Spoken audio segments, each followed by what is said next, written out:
One of the most effective things that the powers that shouldn't be have ever done is to hijack our language, to lay stake to certain words and phrases, and thereby to lay stake to entire ideas, concepts, territory of the mind. What do I mean by that? Well, let's take a phrase like free trade. If you were to come out today and say, I'm a proponent of free trade, people will automatically assume that what you are saying is, I'm for NAFTA, I'm for the TPP, I'm for the World Trade Organization. When in reality, those ideas, those concepts, those bodies and organizations and deals are the exact opposite of free trade. They are managed trade, restricted trade, controlled trade. That's when the gangsters who claim monopoly over geographical territories get together and say, okay, I'll give you a little bit of this if you give me a little bit of that. They're taking the pie and dividing it up and saying, I'll let you have a little bit of my cherry pie, but I want some of that apple pie.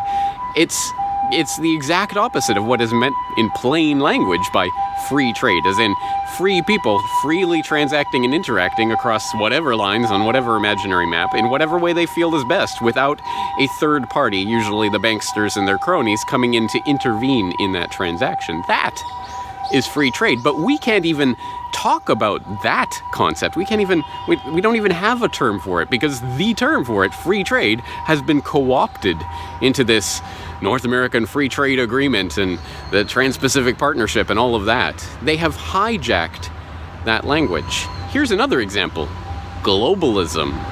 Now that's an interesting example. In many ways, I regret that the label that I have used, that I have applied to the enemies of freedom is globalist, because it is true in a sense.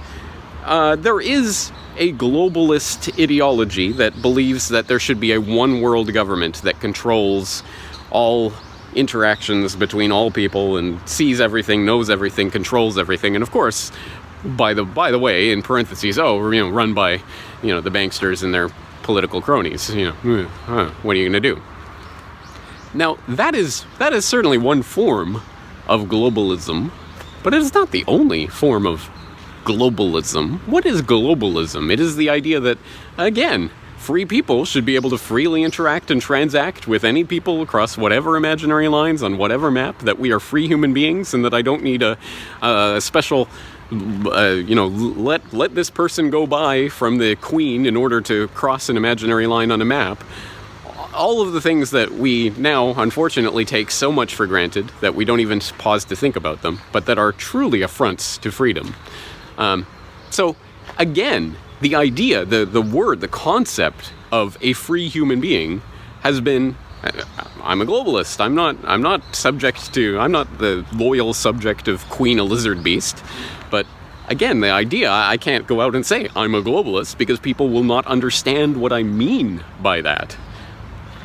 Do you understand the insidious nature of this? Let's take one more example. Sustainability.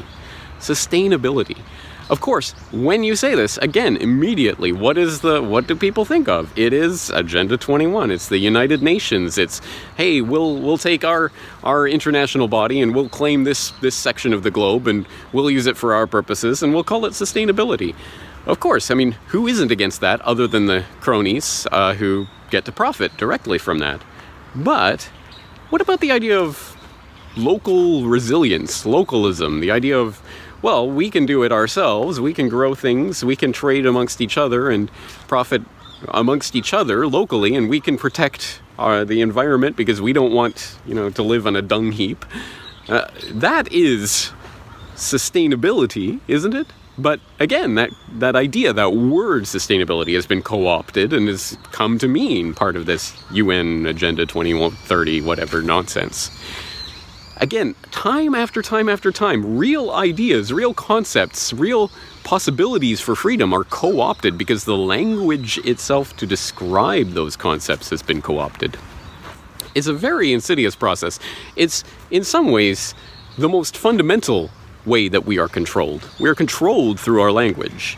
Students of Eric Blair will be well aware of this. Perhaps students of Ludwig Wittgenstein, if there are any philosophers in the crowd. The limits of our language are the limits of our reality. And if you control our language, you control reality itself. Maybe that's what Karl Rove was talking about in that infamous quotation. Link in the show notes if you don't know what I'm talking about. So, I think this is a pretty important concept. It's something that I've talked about a number of times over the years. I will definitely be doing more work on this, but I'm interested in hearing your take on this. Specifically, I've given a few examples: sustainability and globalism and free trade. What are some other words or phrases that have been hijacked by the powers that shouldn't be to serve their own ends, to divert us from the path of true freedom? I'm very interested to hear what you guys come up with. I think this is something that we need to explore in much greater detail, so I'm looking forward to doing that with you. James Corbett, CorbettReport.com.